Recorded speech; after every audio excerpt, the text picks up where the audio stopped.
ബഹുമാന്യനായ മുഖ്യമന്ത്രിയുടെ കൂടിയും ആ യോഗത്തിൽ ചില തീരുമാനങ്ങൾ ഞങ്ങൾ കൈക്കൊള്ളുകയുണ്ടായി. അതായത് UDF മാനിഫെസ്റ്റോയും അതുപോലെ തന്നെ സർക്കാരിന്റെ ബഡ്ജറ്റിലെ പ്രഖ്യാപനങ്ങളും നടപ്പാക്കുന്നതിന് UDF നേതൃത്വവും ചർച്ച നടത്തുന്നതാണ്. ആ ചർച്ചകൾ നടത്തിക്കൊണ്ട് ഏതെങ്കിലും തരത്തിൽ ഉള്ള ചില മാറ്റങ്ങൾ ഉണ്ടാകണം എങ്കിൽ അതിനുള്ള തീരുമാനങ്ങൾ കൈക്കൊള്ളുന്നതാണ്. അത് മാത്രമല്ല, വയോജന വകുപ്പ് ആ തീരുമാനങ്ങൾ ഞങ്ങൾ എടുക്കാൻ പോകുന്നത് UDFന്റെ എല്ലാവരുമായി ചർച്ച ചെയ്ത് ആ ചർച്ചയുടെ അടിസ്ഥാനത്തിലായിരിക്കും ആ നിർദ്ദേശങ്ങൾ സമർപ്പിക്കാൻ പോകുന്നത്. അതുകൂടാതെ തന്നെ ഇന്ന് ഏറ്റവും അധികം ചർച്ച ചെയ്യപ്പെട്ട ഒരു വിഷയമാണ് മദ്യനയം. മദ്യനയവുമായി ബന്ധപ്പെട്ടുകൊണ്ട് UDF ഒരു ഉപസമിതിയെ പ്രഖ്യാപിക്കുന്ന ആ ഉപസമിതിയെ പ്രഖ്യാപിച്ചുകൊണ്ട് കാര്യങ്ങൾ പഠനം നടത്തുകയും അതിന്റെ അടിസ്ഥാനത്തിൽ ഉള്ള തീരുമാനങ്ങൾ ആ പഠനത്തിന്റെ അടിസ്ഥാനത്തിലുള്ള തീരുമാനങ്ങൾ ഗവൺമെന്റിനെ അറിയിച്ച് അത് നടപ്പാക്കുവാൻ വേണ്ട നടപടികൾ ഗവൺമെന്റ് സ്വീകരിക്കുന്നതാണ്. അതുപോലെ ബോർഡുകളുടെ കാര്യത്തിലാണെങ്കിലും കോർപ്പറേഷന്റെ കാര്യത്തിലാണെങ്കിലും ചർച്ച ഏതാനും ദിവസങ്ങൾക്കുള്ളിൽ തന്നെ നടത്തി അതിന്റെ പൂർത്തീകരണം ഉണ്ടാകുന്നതാണ്. ആ ചർച്ച നടക്കുന്നതോടൊപ്പം തന്നെ ഇന്ന് LDF ഇരിക്കുന്ന ബോർഡുകളാണെങ്കിലും കോർപ്പറേഷനുകളാണെങ്കിലും വഹിച്ചുകൊണ്ടിരിക്കുന്ന സ്ഥാനമാനങ്ങൾ അവർ സ്വയമേവ രാജിവെക്കുകയാണ് ചെയ്യേണ്ടിയിരിക്കുന്നത്. ഒരു ഗവൺമെന്റ് എന്നുള്ള നിലയിൽ ചില തീരുമാനങ്ങൾ കൈക്കൊള്ളുമ്പോൾ ഞങ്ങൾ ഇരിക്കുന്ന ബോർഡുകൾ പിരിച്ചുവിട്ടു എന്നും അതല്ല എങ്കിൽ അത്തരത്തിൽ പരാതികൾ പറയുവാനുള്ള ഇടം ഉണ്ടാക്കാതെ മാന്യമായി പിരിഞ്ഞു പോകുന്നതാണ് ഏറ്റവും നന്നായിരിക്കുന്നത് എന്ന് കൂടി പറയാൻ ആഗ്രഹിക്കുകയാണ്.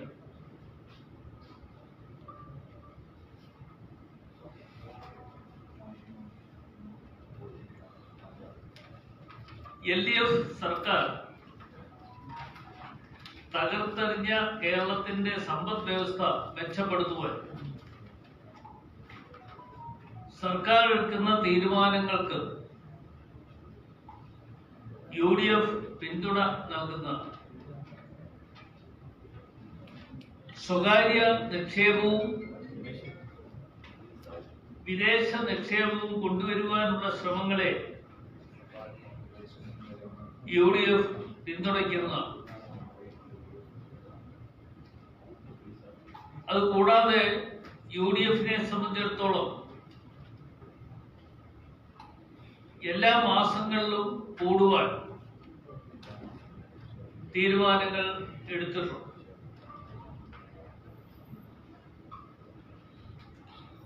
ആ തീരുമാനങ്ങൾ എടുത്തതിന്റെ അടിസ്ഥാനത്തിൽ ഗവൺമെന്റ് വന്നിട്ട് ഏതാനും ദിവസങ്ങൾ മാത്രമേ ആയിട്ടുള്ളൂ എങ്കിലും 100 ദിവസം കൊണ്ട് നടപ്പാക്കേണ്ട കാര്യങ്ങൾ അത് ഏറ്റെടുത്ത് അതാത് മന്ത്രിമാർ അതിന് പ്രത്യേകം ശ്രദ്ധിക്കണമെന്നും അത് ശ്രദ്ധയോടുകൂടി ജനോപകാരപ്രദമാക്കി മാറ്റിയെടുക്കണം എന്നും ഉള്ള നിർദ്ദേശങ്ങൾ UDFന്റെ ഈ യോഗത്തിൽ ഉണ്ടായി. അതനുസരിച്ച് അവിടെ എത്തിച്ചേർന്ന മന്ത്രിമാർ അതിനാവശ്യമായ നടപടികൾ സ്വീകരിക്കുവാനും മുഖ്യമന്ത്രി തന്നെ മറ്റ് മന്ത്രിമാർക്ക് വേണ്ട നിർദ്ദേശങ്ങൾ അടിയന്തരമായി നൽകുവാനുമുള്ള തീരുമാനങ്ങൾ എടുത്തിട്ടുണ്ട്.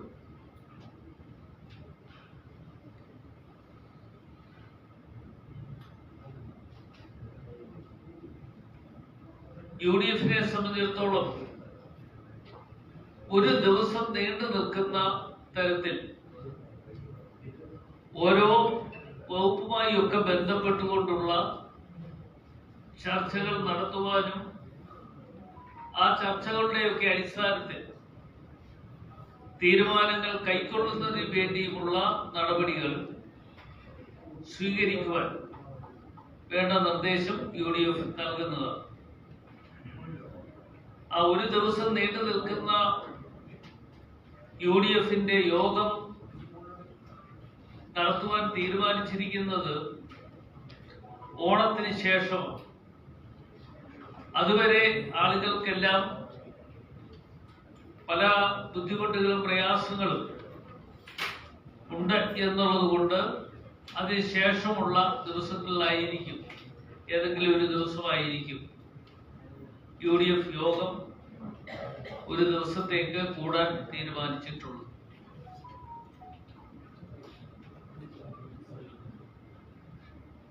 ഇത്രയും കാര്യങ്ങളാണ് ഇന്നത്തെ UDF യോഗത്തിൽ വെച്ച് എടുത്തിട്ടുള്ള പ്രധാനപ്പെട്ട തീരുമാനം.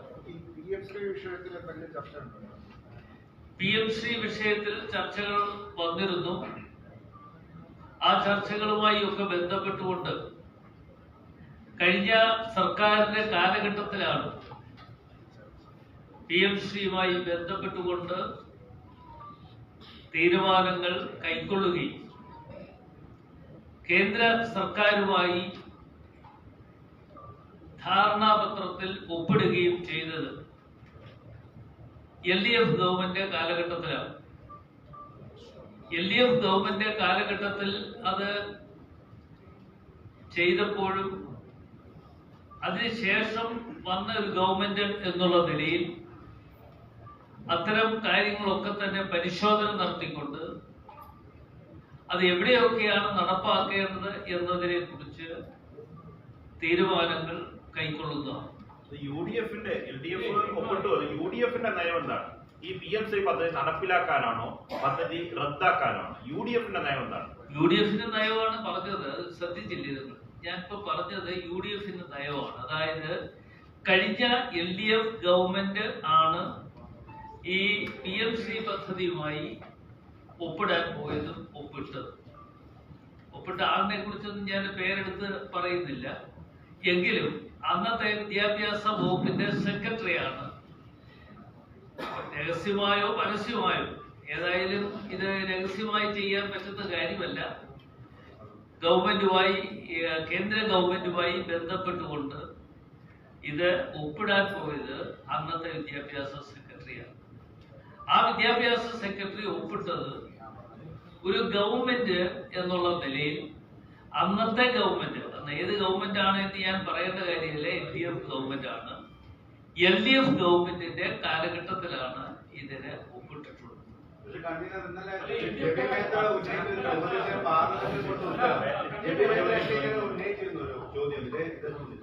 കരാറിൽ ഏർപ്പെട്ടിട്ടില്ല എന്ന MOU മാത്രം അതിനുള്ള സ്കൂളുകളുടെ ലിസ്റ്റ് കൊടുത്തിട്ടില്ല എന്നാണ് കേന്ദ്ര സർക്കാർ രേഖാമൂലം. അല്ല, ഞാൻ അത് പറഞ്ഞല്ലോ. അത് ഞാൻ പറഞ്ഞത് ശ്രദ്ധിച്ചില്ലേ? ഞാൻ പറഞ്ഞത് ആ ചോദ്യത്തിന് മറുപടി കേന്ദ്ര ഗവൺമെന്റ് കൊടുത്തു, MOU ഒപ്പിട്ടു. ആ MOU ഒപ്പിട്ടു എങ്കിലും ഏതൊക്കെ വിദ്യാഭ്യാസ സ്ഥാപനങ്ങളാണ് നടപ്പാക്കേണ്ടത് എന്നതിനെ കുറിച്ച് ഞങ്ങൾ തീരുമാനിച്ചു. ഈ MOU ഒപ്പിട്ടതിന് ശേഷം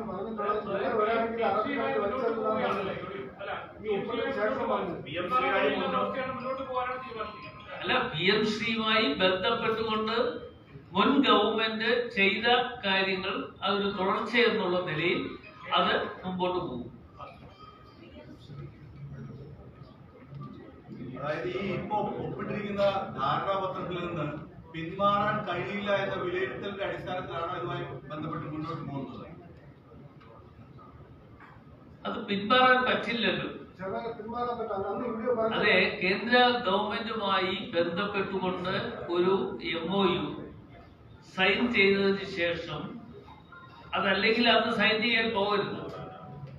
അന്നത്തെ വിദ്യാഭ്യാസ വകുപ്പ് മന്ത്രി എന്നുള്ള നിലയിലും അന്നത്തെ ഗവൺമെന്റ് എന്നുള്ള നിലയിലും LDF ഗവൺമെന്റ് കൊടുത്ത നിർദ്ദേശം അനുസരിച്ചാണ് അന്നത്തെ വിദ്യാഭ്യാസ സെക്രട്ടറി ഈ MOU ഒപ്പിട്ടത്. അത് നടപ്പാക്കുക. അത് കേന്ദ്ര ഗവൺമെന്റിൽ നിന്നും ലഭ്യമാകുന്ന ഫണ്ട് എവിടെയൊക്കെ വിനിയോഗിക്കണം എന്നതിനെ കുറിച്ച് UDF തീരുമാനിച്ചു. കൺവീനറെ കഴിഞ്ഞ തെരഞ്ഞെടുപ്പ് ഘട്ടത്തിൽ കൺവീനർ അടക്കം ഇന്നത്തെ മുഖ്യമന്ത്രി അടക്കം പറഞ്ഞത് PMC പദ്ധതി നടപ്പിലാക്കില്ല. അന്നത്തെ സർക്കാരിനെ ആരോപണത്തിന്റെ മുൾമുനയിൽ UDF കോൺഗ്രസ് നിർത്തിയത് ഈ പദ്ധതിയെ ചൊല്ലിയാണ്. അതേ പദ്ധതി ഉടനെ വന്നാണ് ഇപ്പോഴത്തെ കൺവീനർ പറയുന്നത്. അതിനാണ് വിചിത്ര വാദമാണത്. തെറ്റിദ്ധരിക്കുന്ന അന്നത്തെ UDF അല്ല, അന്നത്തെ LDF-ൽ തന്നെ ഉള്ള CPI ആണ്. അത് മറന്നുപോയത്. CPI ആണ് ഇതിനെതിരെ ശബ്ദമുയർത്തിയത്. ആ ശബ്ദമുയർത്തിയെങ്കിലും എന്ത് ചെയ്തു എന്നതിനെ കുറിച്ച് നിങ്ങൾക്കും നമുക്കും എല്ലാവർക്കും അറിയാവുന്ന കാര്യമാണ്. അപ്പോ കഴിഞ്ഞ ഗവൺമെന്റിൽ തന്നെ ഉണ്ടായ അവസരങ്ങൾ അത് മറച്ചു വെക്കാൻ വേണ്ടി ശ്രമം നടത്തിയത്.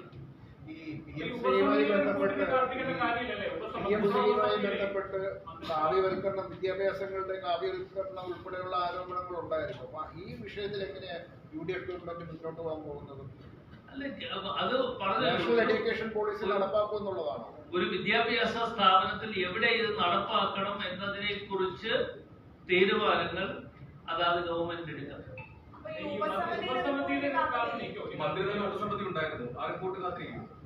ആ റിപ്പോർട്ടിലൂടെ വരണം. ആ റിപ്പോർട്ടിലൂടെ വന്നതിന് ശേഷമായിരിക്കും എവിടൊക്കെയാണ് ഏതൊക്കെ വിദ്യാഭ്യാസ സ്ഥാപനത്തിലാണ് നടപ്പാക്കേണ്ടത് എന്നതിനെ കുറിച്ച് തീരുമാനിക്കും. തീരുമാനിക്കാൻ വേണ്ടി മാത്രമാണ് കാത്തിരിക്കുന്നത്. സ്കൂളുകൾ തീരുമാനിക്കാൻ വേണ്ടി മാത്രമാണ് കാത്തിരിക്കുന്നത്. അതെ, സ്കൂളുകൾ വേണമോ വേണ്ടയോ എന്നത് ഉപസമിതിയുടെ അഭിപ്രായത്തിൽപ്പെടുന്നതല്ല. അതായത് ഇവിടെ വേണമോ വേണ്ടയോ എന്നത് ഉപസമിതിയുടെ അഭിപ്രായത്തിൽപ്പെടുന്നതല്ല. അതിനൊരു ധാരണയായിട്ടുണ്ട്. ഇല്ല, ഇത് ഞാൻ പറഞ്ഞല്ലോ. കാരണം എന്താണെന്ന് ചോദിച്ചാൽ ഇത് LDF സർക്കാരിന്റെ കാലഘട്ടത്തിൽ ഇത് മെമ്മോറാണ്ടം ഓഫ് അസോസിയേഷൻ, അതായത് MOU ഒപ്പിട്ടത് LDF ഗവൺമെന്റാണ്. LDF ഗവൺമെന്റ് ഒപ്പിട്ടതിനെയാണ് അന്നത്തെ LDF മുന്നണിയിലുള്ള CPI എന്ന് പറയുന്ന രാഷ്ട്രീയ പ്രസ്ഥാനം അതിനെ എതിർത്തത്. അവരായിരുന്നു അന്ന് എതിർപ്പ് പ്രകടിപ്പിച്ചത്. പക്ഷെ ആ എതിർപ്പ് പ്രകടിപ്പിച്ചു എങ്കിലും അതുകൊണ്ട് അവസാനിപ്പിക്കുകയാണ് അന്ന് ചെയ്തത്. പക്ഷേ കൺവീനറെ സെൻട്രൽ ഗവൺമെന്റ് തന്നെ പറഞ്ഞ കരാറിൽ ഏർപ്പെട്ടിട്ടില്ല എന്നാണ് രേഖാമൂലം കൊടുത്ത മറുപടി. ഗവൺമെന്റ് ഇന്നലെ പാർലമെന്റിൽ ചോദ്യത്തിന് ഉത്തരമാണ്. ആ ഉത്തരത്തിന്റെ ഒന്നും ചില കാര്യങ്ങളൊക്കെ പറഞ്ഞ് രക്ഷപ്പെടാൻ വേണ്ടി ശ്രമം നടത്തി. ഈ കൺവീനർ പറയുന്നത് 2 മാസത്തിന് മുൻപുള്ള കഥയാണ് അധികവും പറയുന്നത്. കാരണം നാഷണൽ എഡ്യൂക്കേഷൻ പോളിസി, ആ പോളിസി നടപ്പിലാക്കുമെന്ന തരത്തിലുള്ള വിമർശനമാണ് വന്നത്. ആ പറഞ്ഞ അതിപ്പോഴും നിലനിൽക്കുന്നുണ്ട്. അത് അങ്ങനെ ഒരു കരാറ് ഈ സംഘപരിവാർ അജണ്ടയാണ് നടപ്പിലാക്കാൻ പോകുന്നത്. നമുക്ക് അവകാശപ്പെട്ട ഫണ്ടുകളുണ്ട്. ആ ഫണ്ടുകൾ ഏറ്റുവാങ്ങുന്നതിന് യാതൊരു തടസ്സവും ഉണ്ടാകില്ല. അത് കേന്ദ്ര ഗവൺമെന്റ് നടപ്പാക്കുന്ന ചില പദ്ധതികൾ അനുസരിച്ച് ആ പദ്ധതി നമുക്കിവിടെ പ്രയോജനപ്രദമാണോ എന്ന് മാത്രം നോക്കുക എന്നുള്ളതാണ് ഗവൺമെന്റ് എടുക്കുന്ന തീരുമാനം. അപ്പോൾ സർക്കാരിനെ സംബന്ധിച്ചിടത്തോളം അത്തരത്തിൽ ഒരു കേന്ദ്ര സർക്കാരിൽ നിന്ന് കിട്ടാനുള്ള ഫണ്ട് ഏറ്റുവാങ്ങുവാൻ വേണ്ടിയുള്ള നടപടികളുമായി മുമ്പോട്ട് പോകും.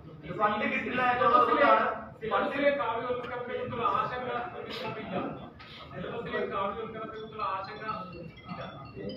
ഇല്ല, അത് അങ്ങനെ അല്ലല്ലേ ഞാൻ പറഞ്ഞത്. ഞാൻ പറഞ്ഞ വാക്കുകൾ നിങ്ങൾ കേട്ടില്ലേ? അതൊക്കെ നോക്കിയാൽ അതായത് ഈ ഫണ്ട് കിട്ടാൻ വേണ്ടിയാണ് ഇപ്പോൾ ഇതുമായി മുന്നോട്ട് പോകുന്നത്. അതാണ് അല്ല, ഈ ഫണ്ട് കിട്ടാൻ വേണ്ടിയല്ല. കേന്ദ്ര ഗവൺമെന്റിൽ നിന്നും ഒരു സംസ്ഥാനത്തിന് ലഭ്യമാകേണ്ട വിവിധ മേഖലകളിൽ നിന്ന് ലഭ്യമാകേണ്ട ഫണ്ടുകളുണ്ട്. അത് ആരുടെ ഔദാര്യമായി കിട്ടുന്നതല്ല. അത് കേന്ദ്ര ഗവൺമെന്റ് എന്നുള്ള നിലയിൽ ഓരോ സംസ്ഥാനത്തിനും നൽകുന്ന ഫണ്ട് എന്നുള്ള നിലയിൽ അത് ഏറ്റുവാങ്ങുക എന്ന് പറയുന്നത് ഒരു ഗവൺമെന്റ് ഉത്തരവാദിത്വം. ഇപ്പൊ പറഞ്ഞ കറക്റ്റാണ്, ഇപ്പൊ പറഞ്ഞ കറക്റ്റാണ്. പക്ഷെ നേരത്തെ ഇന്ത്യയിൽ ഒപ്പിട്ടതുകൊണ്ട് വാങ്ങിക്കുന്നു എന്നുള്ളത് പറഞ്ഞത് തെറ്റാണ്. അത് നടപ്പിലാക്കിയിട്ടില്ല. രണ്ടാമത് ഇന്ത്യയിൽ ഒപ്പിട്ടതിന് ശേഷം യൂണിയൻ പറഞ്ഞത് ഞങ്ങൾ വന്നാൽ ഒരാൾക്ക് അറബി പള്ളി വലിച്ചെന്നാണ് പറഞ്ഞത്. ഇപ്പൊ പറഞ്ഞ കറക്റ്റാണ്. കേന്ദ്ര ഗവൺമെന്റ് ഫണ്ട് സംസ്ഥാന ഗവൺമെന്റ് കേന്ദ്ര സർക്കാരിൽ നിന്ന് കിട്ടേണ്ട ഏതൊക്കെ ഫണ്ട് ഉണ്ടെങ്കിലും ആ ഫണ്ടുകൾ ഏറ്റുവാങ്ങും. ഇപ്പൊ ഞാൻ മന്ത്രിയായി പ്രവർത്തിച്ച ഒരാളാണ്.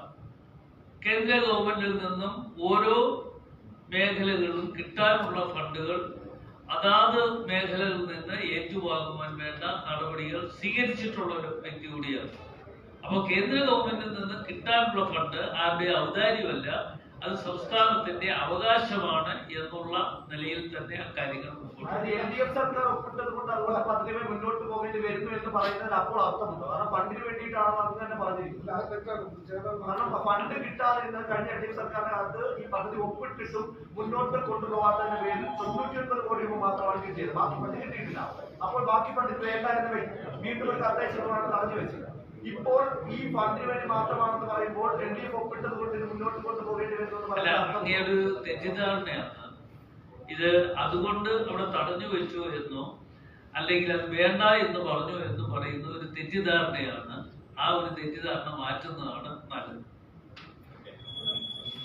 ഈ വീതി കുറഞ്ഞ മദ്യം ഇനിയിപ്പോ UDF ചർച്ചയില്ലേ, അതോ നേരിട്ട് ഉപസമിതി നേരെ സർക്കാരിന് നിർദ്ദേശം കൊടുക്കണം? അല്ലെ, അത് പറഞ്ഞല്ലോ. അതേക്കുറിച്ച് UDF ചർച്ച ചെയ്യും. UDFന്റെ ഉപസമിതി കൂടി തീരുമാനങ്ങൾ എടുക്കും. ആ തീരുമാനങ്ങൾക്ക് ശേഷമായിരിക്കും അത് നടപ്പാക്കണോ വേണ്ടയോ എന്ന് തീരുമാനിക്കും. ഉപസമിതി അംഗങ്ങളെ തീരുമാനിച്ചോ കൺവീനർ? ഇല്ല, തീരുമാനം എടുത്തിട്ടില്ല. ആ തീരുമാനങ്ങൾ ഉടൻ തന്നെ ഉണ്ടാകും. ഈ ക്യാബിനറ്റ് പോസ്റ്റിങ്ങുകളിലേക്കുള്ളത് ആയോ?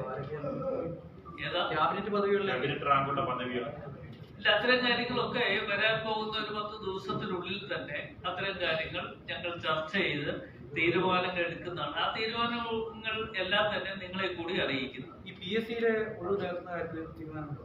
PSCയിൽ 5 ഒഴിവുകൾ അല്ല, ഏതായാലും ഒഴിവുകൾ ഉള്ള സ്ഥാനം ഏതൊക്കെയെന്ന് പരിശോധന നടത്തിയതിനു ശേഷം അതിന് വേണ്ട നടപടികൾ സ്വീകരിക്കുന്നു. ഈ പ്രതിമാസ UDF യോഗങ്ങളെ ഈ അജണ്ട മുൻകൂട്ടി ഘടകകക്ഷികൾ കൊടുക്കും, അതോ അപ്രതീക്ഷിതമായിട്ട് വരുന്ന അജണ്ടകൾ? അല്ല, അതൊക്കെ ചിലപ്പോ അജണ്ട നേരത്തെ കൊടുക്കാൻ പറ്റില്ല. ചില കാര്യങ്ങൾ അങ്ങ് പറഞ്ഞ പോലെ ചിലപ്പോൾ അപ്രതീക്ഷിതമായിട്ടുള്ള ചില വിഷയങ്ങൾ ഉണ്ടായാൽ ആ വിഷയങ്ങൾ കൂടി ചർച്ച ചെയ്യേണ്ടി വരും.